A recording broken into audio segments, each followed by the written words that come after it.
Hai sahabat Portir Indonesia Internasional, kembali lagi bersama saya Maya Suripto dari Portir Lombok Tengah. Dan di acara Portir kali ini, kami menghadirkan Bapak Usman dari Pokdarwis Bonjeruk Permai, Bonjeruk.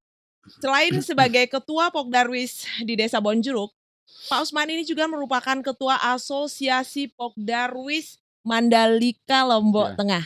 Selamat datang Pak terima kasih. Usman di Terima kasih. studio podcast kami yang sederhana. Bisa nggak ceritakan kepada kami tentang Desa Bonjeruk, Ya. sejarah budayanya dan potensi yang dimiliki oleh Desa Bonjeruk?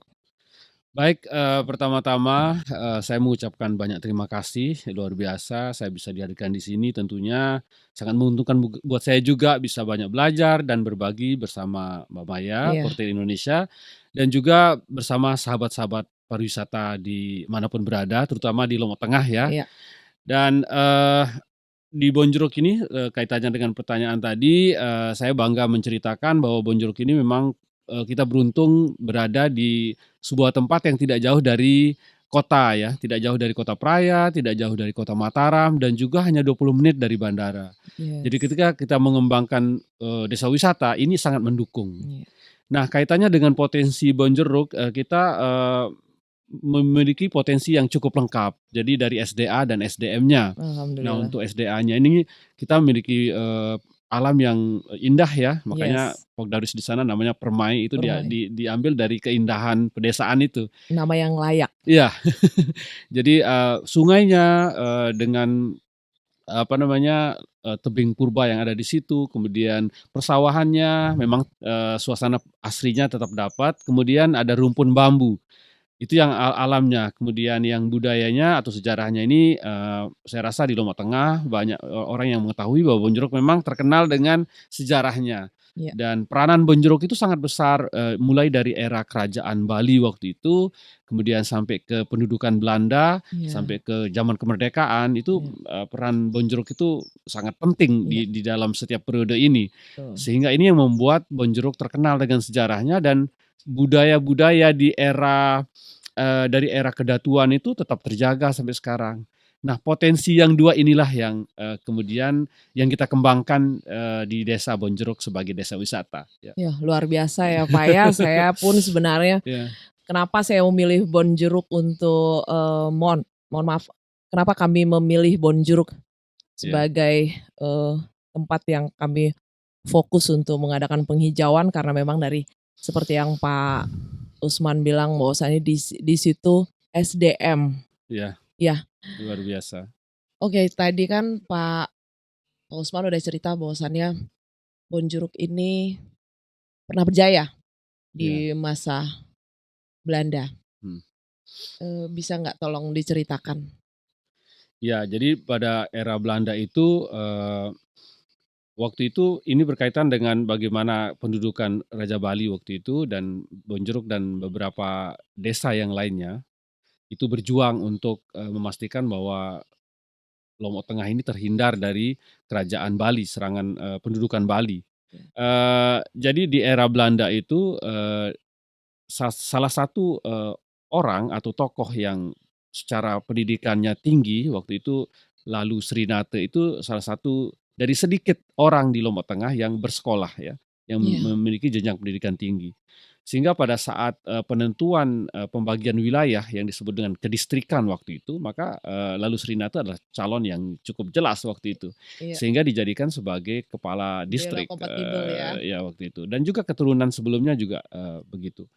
Nah, kaitannya dengan Bonjeruk sebagai distrik, waktu itu Bonjeruk menguasai seluruh Lombok Tengah ya. Dari mulai Bonjeruk kemudian ke Pujut sampai ke selatan itu menjadi wilayah kedistrikan Jonggat yang berada di Desa Bonjeruk. Nah, waktu itu hubungan antara kepala distrik ini langsung berhubungan dengan pemerintah Hindia Belanda. Jadi yang saya mau katakan adalah Bonjeruk itu memiliki akses langsung ke pemerintah Hindia Belanda terkait dengan kepemerintahan daerah. Gitu. Jadi ya ada buku yang saya lihat, ada catatan hariannya Bapak Kepala Distrik dalam bahasa Belanda ditulis Pak Lalu tangan. Srinata. Iya. Iya.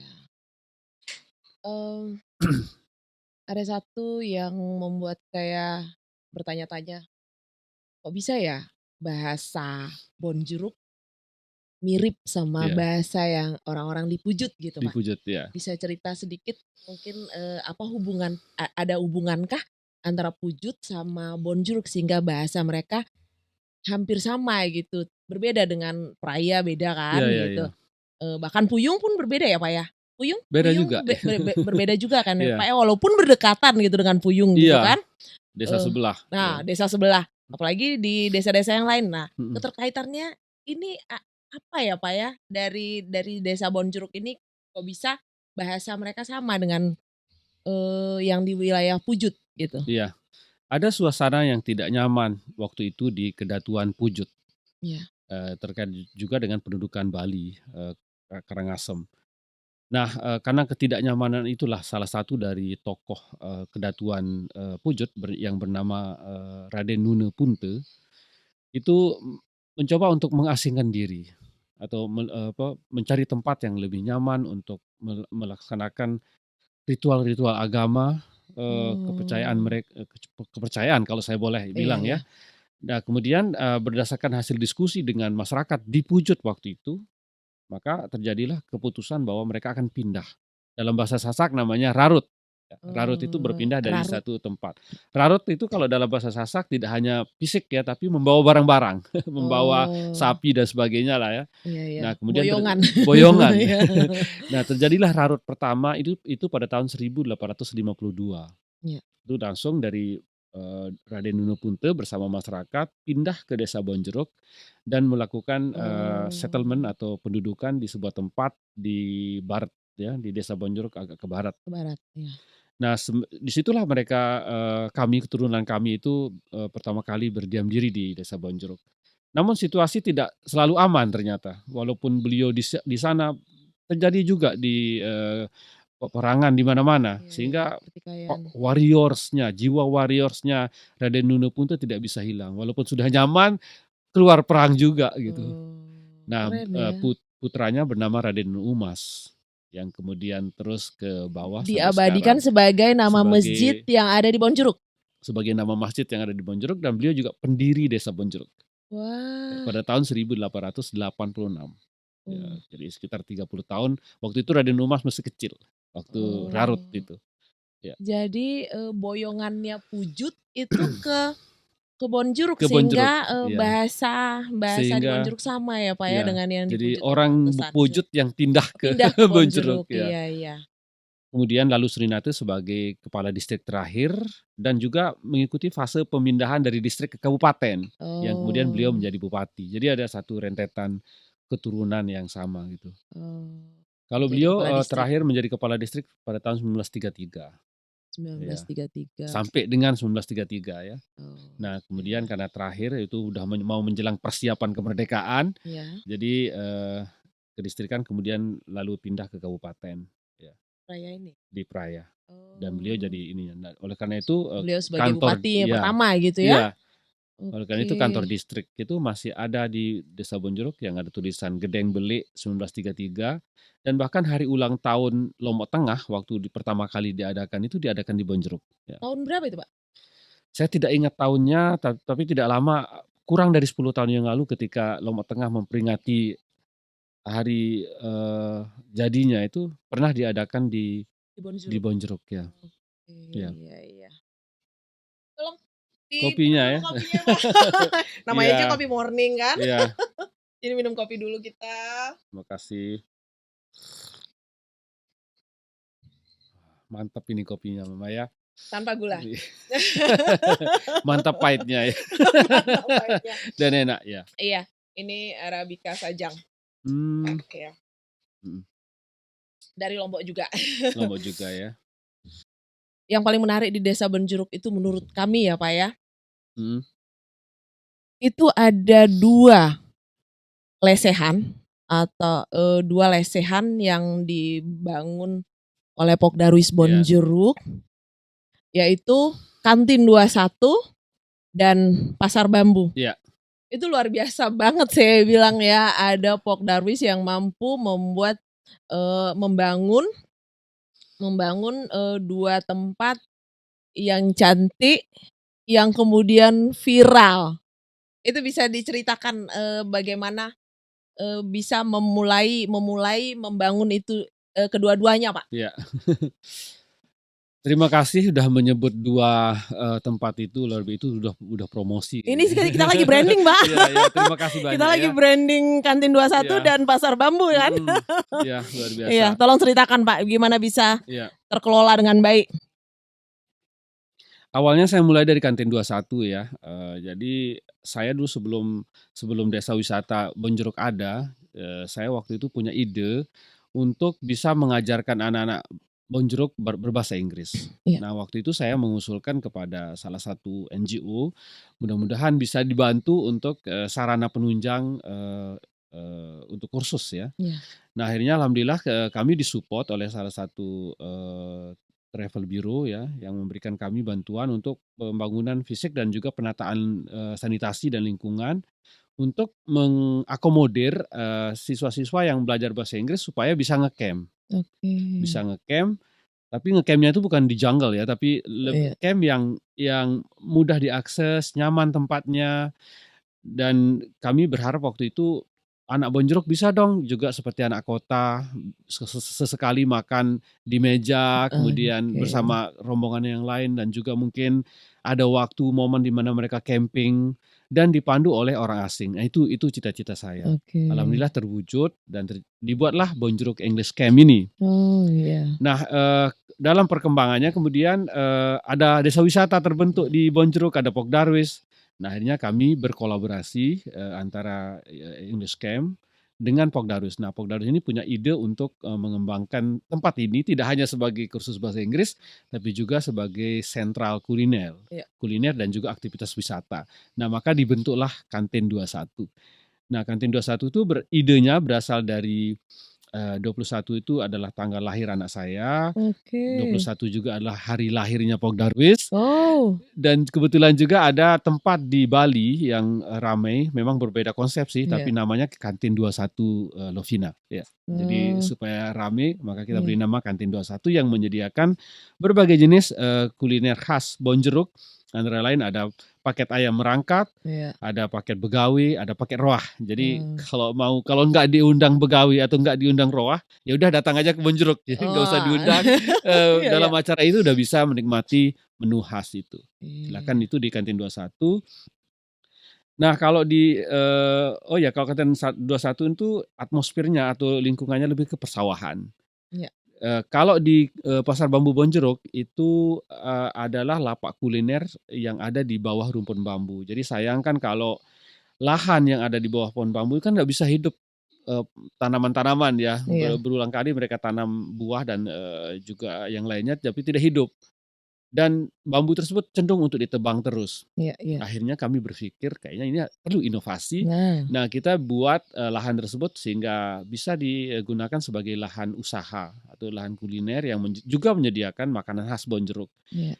Dan setelah itu terjadi, setelah ada lapak kuliner dan terjadi aktivitas ekonomi, otomatis kan orang akan sayang untuk, menebang pohon itu, kan Iya. akan hilang ininya jadinya, sehingga, pohon bambu Estetikanya. itu semakin, lebat.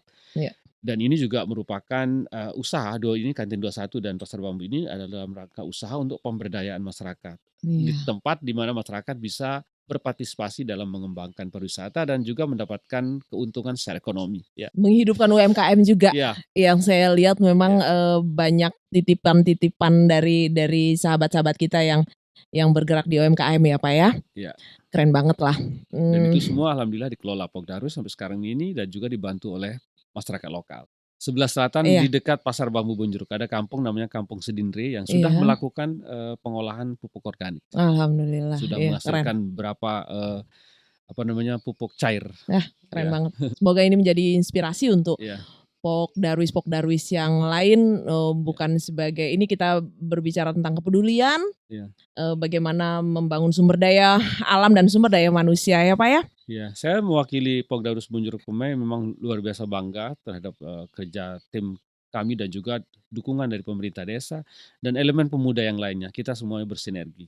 Oke, Pak Usman, setelah Kantin 21 dan, Pasar Bambu running well nih, viral, Alhamdulillah. Saya lihat selalu setiap kami datang selalu rame gitu kan. Ada nggak rencana ke depan untuk membuat restoran restoran atau lesehan selanjutnya yang ketiga misalnya? Iya. Kita ada program namanya penerapan KPP atau kelompok pengelola pariwisata. Nah, kita ingin supaya KPP ini lebih banyak. Jadi Iya. tidak hanya itu aja, tapi kita juga nanti tidak hanya ke restoran tapi juga ke produk. Nah, kaitannya dengan restoran, kita ingin supaya alam, potensi alam yang kita punya tadi kan ada saya sebutkan rumpun bambu, persawahan, dan sungai. Iya. Nah, kita ingin ada tempat makan yang nyaman, tempat beraktivitas lainnya, nongkrong atau menikmati sajian, musik tradisional atau seni budaya, itu di ketiga potensi alam ini. Jadi, Iya. Mbak Maya bisa bayangkan bagaimana kalau Presi di lembah sungai misalnya, Woi. dan ada sajian kuliner di situ. Iya. Jadi kita ingin, alam ini kemudian menjadi backdrop yang kuat untuk, kegiatan-kegiatan pariwisata yang berkaitan dengan kuliner, budaya. Jadi kita sangat ingin punya salah satu restoran lagi di Iya. lembah sungai. Jadi Eee, dengan view sungai. Kosannya Kantin 21 dan Pasar Bambu ini kita kenal sebagai dengan memiliki dengan dapur terbesarnya. Ya, Bisa tolong ceritakan dapur terbesar yang yang dimaksud Pak Usman ini apa? dapur terbesar itu karena, yang memasak untuk di Kantin 21 itu dan juga di Pasar Bambu, itu adalah masyarakat sendiri. Oh. Jadi kalau dalam acara besar misalnya tamu rombongan kan butuh banyak, stok makanan dan sebagainya, itu, kita sering sekali, mengambil makanan dari rumah ke rumah. Jadi Iya. ada yang masak cengeh, ada yang masak ini, ada yang masak itu kita kumpulkan menjadi buffet kita. Jadi dapur kita kenapa besar, jadi segubuk itu atau Segubuk ya, sekampung. sekampung, itu yang, jumlahnya itu ada 27 kakak. Dan Wow. itu semua dapur kita. Ada yang masak sayur, ada yang masak daging, ayam, Ayam ada merangkat? juga yang membuat jajan tradisional. Ya seperti Oh. tigapo, celilun, Iya. ada juga yang mengolah jamu. Jadi dapur kita besar sekali di sana. Iya, pantesan Ya. saya saya kok nggak melihat ada aktivitas ya di dapur, dapurnya di mana gitu kan. Iya. Ternyata memang dapurnya besar banget ya, Iya, sekampung. Jadi dari sekampung, kampung, ya. dari kakak ini misalnya pesan nasi merangkat bisa langsung diantarkan Iya. dari dapurnya, Ina siapa gitu kan Iya. misalnya, atau Bu Ati misalnya gitu, atau Bu Ani gitu, onde-onde gitu ya Pak ya. Iya. Keren banget, Iya, keren banget. kalau untuk permintaan yang harian yang sedikit 2 sampai 10 orang itu kita juga punya dapur kecil. Nah, di dapur kecil itu juga ada yang cepat, Cepat saji? disaji ya. Ya, oke. Itu juga ada di situ ya. Iya, semoga ini menjadi inspirasi untuk Nah, terkait dengan semua. saya sebagai, salah satu perwakilan dari Asosiasi Mandalika Lombok Tengah, Pokdarus Mandalika Lombok Tengah, saya sering melakukan perjalanan berkunjung ke desa wisata. Saya tidak menceritakan bagaimana konsep Bonjeruk ya, karena Oh, karena iya. mungkin mereka tidak bisa adaptasikan gitu. Jadi saya lebih kepada konsep, pengembangan potensi. Jadi potensi apa yang ada di desa itulah yang dikembangkan. Iya. Nah, sistemnya mungkin, sistem pengembangan yang kemudian saya kadang bisa sharing, sama teman-teman pegiat wisata yang ada di Lombok Tengah. Tadi itu kita udah cerita soal rumah makan, Iya. lesehan, Pasar Bambu, Kantin Iya. 21 ya. Kemudian ada rencana mau bikin yang ketiga lagi Iya. di Lembah Masduri ya. Iya. Dengan pemandangan, dengan view lembah, itu Iya. luar biasa. Sekarang bisa nggak cerita tentang potensi alam yang ada di Bonjeruk? Apa saja yang kita punya ya. Iya, apa aja yang Bonjeruk punya. Iya, Ini kita lagi terkait alam, mengeksplor iya. lagi nih. Iya Pak ya. Ya, saya bagi potensi alam Bonjeruk itu jadi 3 jenis ya. Yang pertama adalah lembah sungai yang panjangnya 2,6 kilometer. Itu yang memisahkan antara Kecamatan Pinggerate sama Kecamatan Jonggat. Jadi desa Bonjeruk dengan desa Sisi yang kedua-duanya beda kecamatan. Iya. Ada sungai yang,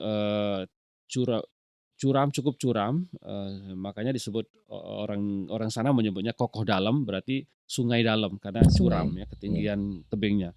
Nah, di tebing di lembah sungai, ini itu beberapa potensi yang memungkinkan untuk dikembangkan. Antara lain ada tebing yang menurut, ahli geologi, Iya. Bapak Menarik nih, Irwan waktu menarik. itu melakukan juga sebuah penelitian, dan juga ada mahasiswa UGM ya yang melakukan penelitian juga. Ditemukan bahwa ternyata bonjrok itu berada di terestrial. Terestrial itu adalah batas antara darat dan laut, atau batas antara pertemuan darat dan laut di 11 juta tahun yang lalu. Nah, saya 11 saya belum juta. lahir waktu itu. Enggak, Ya, ya, bahkan kita direncanakan pun belum. ya. Jadi menariknya adalah kalau saya flashback ke 1.011 tahun, saya membayangkan bahwa bonjrok itu dulu adalah ada pantainya gitu. Itu ditemukan faktanya dari jenis bebatuan yang ada di tebing purba. Nama sebuah tempat di sungai namanya tebing purba, yang mana struktur bebatuannya itu menceritakan secara geologi bahwa inilah batas dulu laut dan darat. Ya, yang dilihat dari timbulnya sebuah daratan, munculnya didorongnya daratan ke atas akibat dari Glasiar mungkin. ya, yang dari Samudra Hindia yang terus mendorong kemudian naik, membuat daratan menjadi naik, atau ya ada apa yang disebut dengan under submarine volcano eruption. Jadi letusan gunung api bawah tanah. Kemudian dari struktur bebatuan juga dilihat ada batu andesit, batu kapur yang menunjukkan bahwa itu adalah dasar laut. Nah, itu yang ingin kita kembangkan, walaupun ini tidak besar, bukan seperti Rinjani yang geopark besar, ini kecil. Tapi kalau digabung antara potensi geowisatanya dengan ada lembah di situ namanya Lembah Mas Duri, nama desa, nama dusun tempat itu dulu adalah Mas Duri karena banyak duri tapi indah yang kemudian dijadikan perkampungan. Nah, di situ ada lembah yang bagus sekali view-nya. Dan di tengahnya juga ada sumur yang sampai hari ini dijadikan sebagai tempat ritual bagi masyarakat tertentu ya. Masyarakat tertentu, bukan bonjrok pada umumnya. Yang datang ke situ untuk melakukan ritual. Ada juga tempat yang istilahnya kalau dalam bahasa Sasak namanya tanah kaken atau tanah yang bisa dimakan. Oke. Ya. Di mana itu, Pak? Juga di Saya situ. jadi kepengen di mengaken tanah area, itu. Di areal itu juga. Nah, jadi kawasan ini dengan potensi yang saya sebutkan itu kami bersama Pokdarus Bonjrok Permai sebagai pengelola desa wisata Bonjrok ini ingin mengembangkan pariwisata ini berdasarkan potensi yang ada, didukung oleh masyarakat di sekitar, dan nanti kita terus bekerja sama dengan Portir Indonesia untuk menata lingkungannya di wilayah ini. Nah, yang kedua tadi potensi persawahan. Saya rasa kalau persawahan ini semua desa ya di Lombok itu memiliki persawahan dan itu biasa. Namun hal yang membedakan bahwa kita memiliki kurang pembangunan fisiknya, kurang, kemudian Itu yang saya harapkan. akses Itu yang kami jalan harapkan. juga. Karena penataan desa Bonjrok itu bagus, karena yang mikir itu dulu pendahulu kita yang jadi kepala distrik itu pemikirannya tata ruang itu bagus. Jadi dibangun infrastruktur itu bagus sekali di Bonjrok. Jadi kalau dengan areal persawahan ini dengan akses jalan itu bagus untuk wisata sepeda. Jadi nembusnya kemana-mana. Jadi trekking sepeda ya, goes, ya. Sepeda countryside ya. Kemudian yang ketiga ada potensi rumpun bambu. Nah, rumpun bambu ini tadi kita kembangkan sebagai tidak hanya melestarikan lingkungannya, tapi memberikan peluang usaha di bawahnya, di areal sekitarnya. Di areal sekitar, sehingga ada manfaat lingkungan dan ada manfaat ekonomi. Jadi ketiga potensi ini, persawahan inilah yang membuat kami kaya dengan ide-ide pengembangan. Ya, saya sudah ungkapkan ini ke seluruh rekan-rekan kami pegiat wisata di Desa Lombok Tengah, desa wisata di seluruh Lombok Tengah, agar benar-benar memperhatikan lingkungan ini sebagai salah satu cara untuk membuat desa kita tetap sustain. Ya. Jadi inilah fenomena kita di desa wisata, bahwa terkadang kita selalu berpikir bahwa pariwisata itu identik dengan wisata konvensional. Ada hotel, ada kolam renang, ada hal-hal yang bersifat pembangunan fisik ya. Tadi saya tertarik dengan Portir mengatakan bahwa kita bisa dengan daur ulang. Sebenarnya dari mana kita mulai sebenarnya sebuah desa wisata itu? Apakah dari masyarakatnya atau SDA-nya yang kita mulai? Masyarakatnya dulu yang kita edukasikan tentang lingkungan, atau lingkungannya dulu yang kita tata, baru SDM-nya gimana itu modelnya? Setelah pengalaman sekian tahun dari Portir Indonesia sendiri menanam, nggak ada yang lebih baik selain kita mengedukasi masyarakat terlebih dahulu, Iya. memberikan mereka jalan bertahan hidup. Jika manusia sudah mampu bertahan hidup, Iya. lalu kemudian kita mampu untuk mengedukasi mereka, tidak mustahil bahwasannya mereka pun akan bisa menjaga, Iya. ikut menjaga alam ini. Jadi kita mulai dari masyarakat tentunya, Pak. Baru kemudian ke alam. Jadi peran partisipasi masyarakat ya Peran untuk supaya nanti partisipasi masyarakat. pelestarian lingkungannya berkelanjutan. Jadi nggak sekali Iya, saja ya. soalnya Tidak ada yang sudah merawat, ya. berapa kali kami menanam pada kenyataannya kami menerima kenyataan bahwasannya kemana tanaman itu, nggak dijaga. Nggak dijaga. Makanya kenapa kami dengan bangga memproklamirkan kemana-mana bahwasannya 4 kali kita buat penanaman di Bonjeruk dan keberhasilannya 90% itu dengan bangga kami akan proklamirkan kemana-mana gitu. Dan yang 10% kita nggak tahu bahwasannya itu mungkin dipindahkan ke rumah orang, ya kan? Kalau seandainya di rumah orang itu berhasil, berarti kan 100% gitu. Iya, sumber daya manusia yang ada di Bonjeruk itu membuat kami senang datang untuk kembali gitu. Ya, oleh karena itu mewakili Asosiasi Pogdarus Mandalika, kami berharap Mbak Maya selaku perwakilan dari Portir agar kita bisa bersinergi. Jadi kita kan punya 31 desa wisata yang tergabung dalam Asosiasi Pogdarus Mandalika.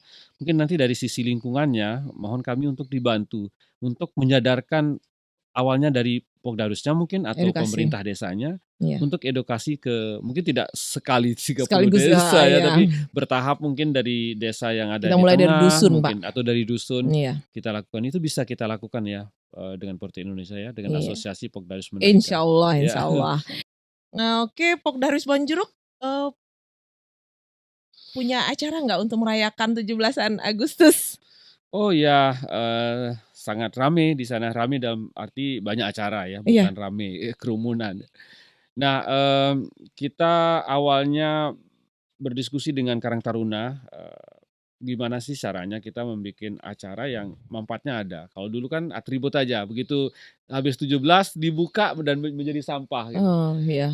Nah, sekarang bagaimana caranya kita bikin kegiatan ini supaya nanti setelah selesai bisa dipakai. Nah, akhirnya muncullah ide untuk lomba pembuatan gerbang dusun. Menggunakan bambu atau sarana alam yang lainnya. Berapa dusun, Pak, di Bonjeruk? Rencananya yang akan partisipasi 10 dusun. Oh, 10 dusun. Iya. Nanti kebetulan saya juga diundang sebagai tim jurinya. Oke. Nah, jadi saya sudah melihat beberapa dusun sudah mulai membangun gerbangnya dengan konsep-konsep lokal ya, menggunakan bahan bambu. Nah, terus yang kedua kita juga punya ide bekerjasama dengan Karang Taruna, pemerintah desa juga untuk melaksanakan upacara di tanggal kecil, 17-nya. Upacara kecil di sebuah tempat di rumpun bambu tadi itu dengan nuansa desanya dan dengan menggunakan pakaian lokal atau pakaian adat setempat ya. Kita nanti melibatkan semua unsur, jadi ada unsur masyarakat sekitar kita libatkan, kadus semuanya akan ikut apel. Kemudian beberapa perwakilan pemuda dan juga anak-anak sekolah. Perwakilan aja ya Pak ya, karena ini menyangkut PPKM juga, kemudian pandemi yang kita dilarang berkerumun gitu. Kita sudah dibatasi jumlahnya. Jumlahnya berapa Pak? 50 orang. 50 orang aja, oke. Jadi Portir nggak bisa ikut ya Pak ya? Ya, bisa kita dari luar mungkin nanti menikmati suasana di sana. Karena di sana juga akan ada lomba fotografi yang akan dihadiri oleh beberapa peserta dari luar Bonjeruk ya. Dari luar Bonjeruk, dari Mataram, dari Praia, dari hanya moto. Jadi kalau mereka kan mobile, jadi nggak numpuk. Masa sih semuanya moto di satu tempat kan? Oh iya. Jadi mereka ada yang moto, terus ada yang pindah. Jadi bisa diatur mobilitasnya. Pokoknya Pak Kapolsek, Pak Kades sudah menyetujui tentang acara ini. Yang terpenting nggak lebih dari 50 orang ya Pak ya? Yang penting mematuhi protokol kesehatan dan juga kapasitas jumlah orang ya. Jadi Bonjeruk menyambut kemerdekaan RI dengan penuh semangat dan penuh dengan cita-cita yang membangun desa yang terus dipertahankan. Iya, walaupun sederhana tapi tetap menggebiar ya Pak ya. Ya, keren lah. Apa pandangan Pak Usman terhadap ide pariwisata berbasis desa dan bagaimana dampaknya terhadap ide yang sedikit berseberangan, yaitu One Village, One Product? Ya, ini menarik sekali pertanyaannya, Mbak. Yes. Eee, saya ingin sedikit bercerita sedikit tentang, sebenarnya desa wisata itu kayak gimana sih, sebenarnya idealnya ya. Ya. Sebenarnya saya bukan orang yang mampu membuat itu sebagai baku, ini loh ideal, saya bukan pemangku kebijakan, tapi ada, tata cara kelola desa wisata yang kemudian lebih lebih baik jika, memenuhi beberapa indikator. Iya, Pak. Nah, saya mulai dari pembangunan berkelanjutan, namanya sustainable development, bukan Development sustainable tourism ya, tourism, ya. tapi pembangunan berkelanjutan. Nah, kalau pembangunan berkelanjutan ini diterapkan di desa, entah itu dia desa wisata atau tidak, itu tetap akan membawa sukses. Iya. Karena pariwisata berkelanjutan itu, yang mengembangkan potensi desa yang ada, SDM dan SDA-nya, yang mengedepankan unsur budaya, sosial, lingkungan, Ya. dan juga, ekonomi. Nah, kalau itu diterapkan, desa itu sukses. Nah, tapi sekarang bedanya desa wisata apa dengan desa? Misalnya kedua-duanya menerapkan, pembangunan berkelanjutan. Bedanya adalah, kalau desa wisata itu memiliki added value, ada nilai tambah. Iya. Karena mereka menerapkan pembangunan berkelanjutan, tapi dia mempersiapkan diri untuk dikunjungi wisatawan. Itu di situ added value-nya. Nah, Iya. ketika dia mengatakan siap untuk dikunjungi, maka dia akan mempersiapkan apa saja yang dibutuhkan ya. Iya. Misalnya seperti homestay, kemudian restoran mungkin atau warung, Ya. atau souvenir, dan juga memasang-masang atribut-atribut yang misalnya stop zona, kemudian petunjuk arah, pelang informasi dan sebagainya. Ya. Nah, itu desa wisata itu merupakan added value, jika desa tersebut menerapkan, pembangunan Berkelanjutan. berkelanjutan. Nah, idealnya menurut kami adalah, desa wisata yang ideal itu adalah desa yang menerapkan pembangunan berkelanjutan dan juga, mewujudkan Saptapsona. Iya, jadi kalau ini sudah tergabung maka itulah desa wisata yang ideal sebenarnya, atau kalau dalam bahasa ininya sustainable tourism sekarang ini, Iya. pariwisata yang Berkelanjutan. berkelanjutan, ya. Iya, iya. Yang village ya saya akan sampaikan juga, ini hal yang juga sebenarnya menurut saya dari sisi manapun memandang itu bisa benar, bisa salah. Jadi kita bukan ini benar atau ini salah. Iya. Benar tuh. Untuk terkait One Village One Product ini, kalau kita umumnya akademisi akan berpikir bahwa, eee, idealnya itu setiap desa itu satu satu produk gitu. Jadi Iya. kalau mau kuliner ini kita ke desa itu. Kalau misalnya air terjun yang tinggi besar, atau air terjun itu Iya. ke desa itu. Kalau mau kerajinan, songket ke desa Sukerare. Itu bagus sebenarnya, perencanaan seperti itu. Iya. Tapi kalau kita kembali ke, pembangunan berkelanjutan tadi Iya. atau pariwisata berkelanjutan itu kan mengembangkan potensi yang ada. Iya. Jadi setiap potensi yang ada itu dikembangkan. Jadi agak sulit untuk menerapkan One Village One Product. Kecuali kalau satu produk untuk satu kawasan, Nah, misalnya Lombok Tengah bagian utara itu konsepnya besarnya apa. Tapi kalau iya. satu desa satu ini karena banyak desa yang punya potensi yang sama. Apa harapan Pak Usman ke depannya untuk Desa Bonjeruk dan untuk Pokdarwis-Pokdarwis yang ada di Lombok Tengah Iya, ini? iya. Itu, apa Harapan harapannya, Pak? kami, memang sudah kami tuangkan dalam bentuk misi ya, dalam bentuk, misi kami di pengembangan desa wisata. Namun saya mewakili sebagai warga Bonjolok juga, berharap bahwa, kita ingin supaya alam dan budaya desa Bonjolok ini tetap lestari. Oke. Karena itulah yang diwariskan oleh pendahulu kami dulu. Sehingga Bonjolok dulu pernah menjadi, sentra pemerintahan, pernah, gebiar di eranya. Iya.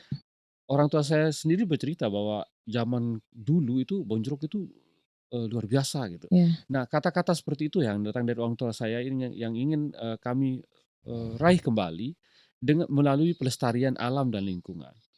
Kalau bayangkan saja kalau desa Bonjolok ini sudah lestari, budayanya, Iya. dipertahankan itu luar biasa.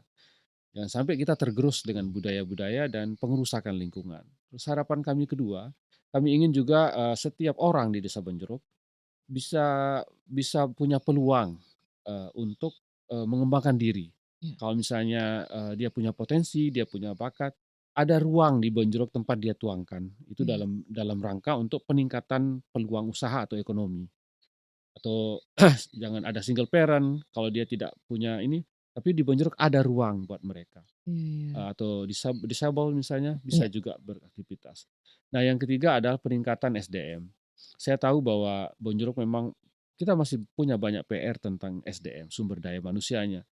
Oleh karena itu kami terus berjuang, salah satu yang wujud nyata yang kami lakukan adalah dengan membuat sebuah media belajar bahasa Inggris ya, dengan Iya. kita mengundang relawan dari luar agar anak-anak sekolah di Bonjeruk bisa belajar langsung dari relawan. Iya. Dan juga saya juga ikut membimbing juga di sini. Dan kita juga tidak hanya mendatangkan ahli ke Bonjeruk untuk melatih para pemuda, kami juga mengirim pemuda keluar untuk belajar melalui bimbingan atau bantuan dari pemerintah setempat dan juga stakeholder terkait. Dan itu terus kita lakukan agar SDM Bonjeruk itu siap Iya. dalam berbagai hal, tidak hanya pariwisata saja, tetapi juga dalam menghadapi kehidupan ke depan Iya. dengan intelektual, pendidikan yang baik.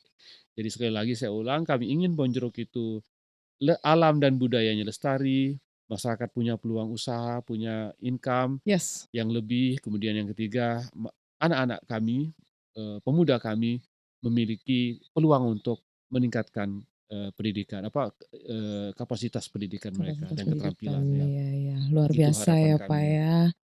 Nah, terkait dengan desa wisata yang ada di Lombok Tengah, Iya. itu ada 31 anggota, kami berharap, saya selaku perwakilan dari mereka dalam asosiasi Pogdarus itu, berharap agar eee, Lombok Tengah yang sekarang menjadi salah satu DSP, Iya. daerah super prioritas Indonesia tahun ini, di mana di situ ada Mandalika. Iya. Akan ada sentra untuk pusat kegiatan pariwisata yang ada di Lombok Tengah, dan ada MotoGP dan ada beberapa event yang lainnya. Maka Iya. desa wisata yang ada di Lombok Tengah ini harus siap. Mereka Yes. harus memastikan dari sekarang bahwa mereka sudah siap menerima kunjungan. Karena ini adalah peluang. Iya.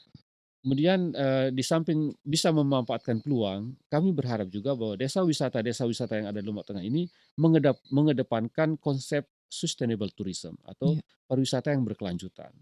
Apa pariwisata berkelanjutan itu? Pariwisata yang mengembangkan potensi yang ada, Iya. SDM maupun SDA yang ada di desanya, jangan dicari-cari potensi lain gitu. Apa yang ada itu dikelola, Iya.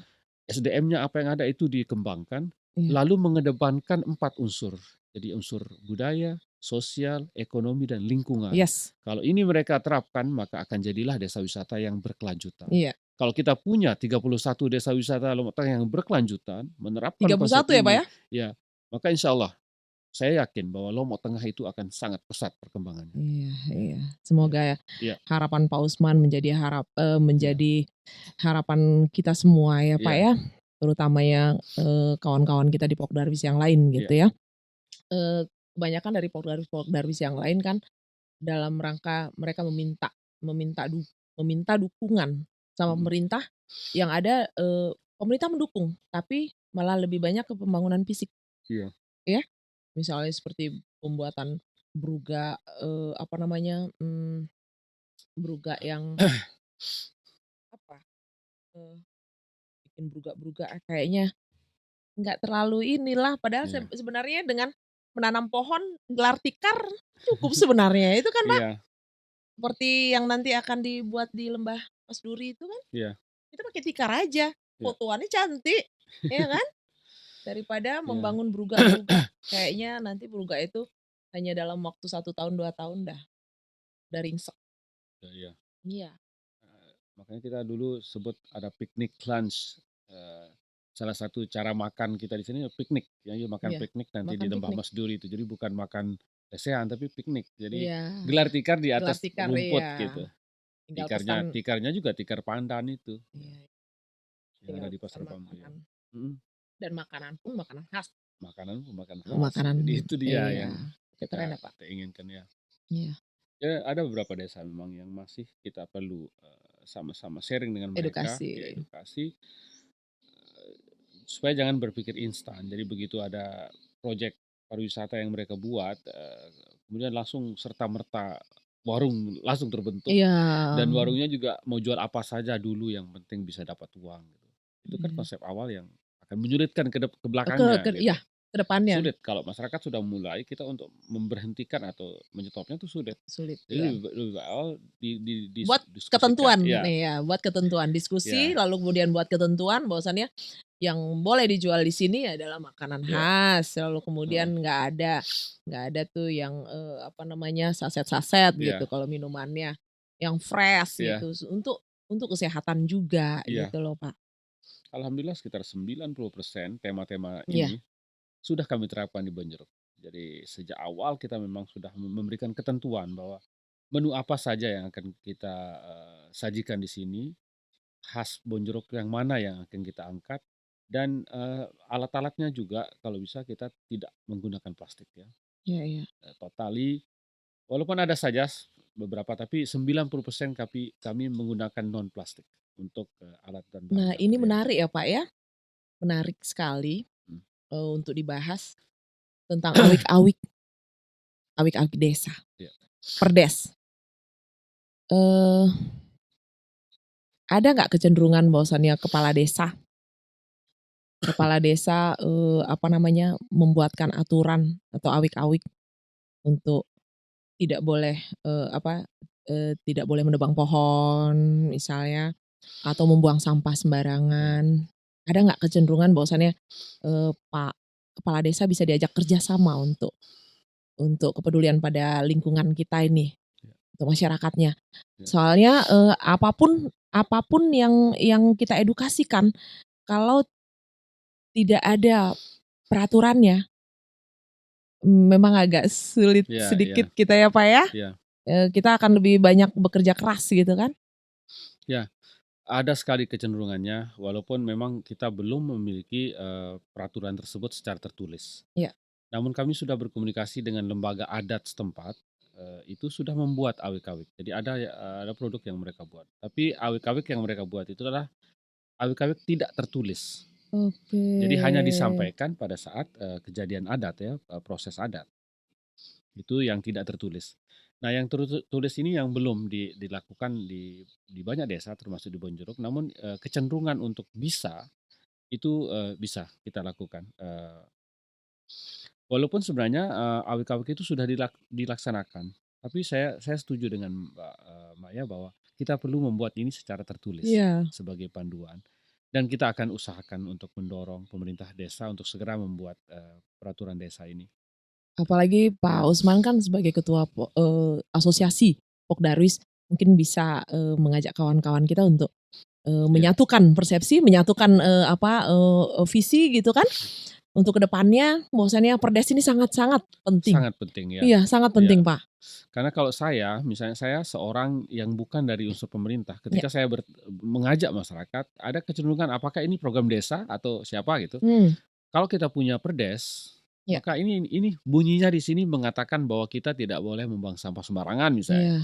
Atau kalau orang menikah wajib menanam pohon misalnya, ada ketentuannya di situ, maka akan sangat mudah. Benar sekali Mbak. Jadi saya setuju dengan itu, dan ada banyak awik-awik di desa Bonjeruk yang sangat bagus untuk diterapkan. Misalnya kalau ada lahan, kemudian dia ada sawi istilahnya, dia menancapkan sebuah kayu dan ada daun di situ, itu mengisyaratkan bahwa rumput yang ada di sana itu sedang ada orang yang memilikinya, ya, bukan lahan umum.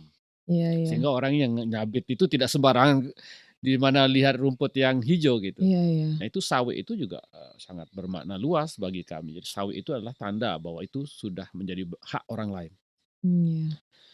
Itu hal-hal seperti itu banyak sekali di Bonjeruk yang mestinya bisa dituangkan dalam bentuk peraturan tertulis. Ya.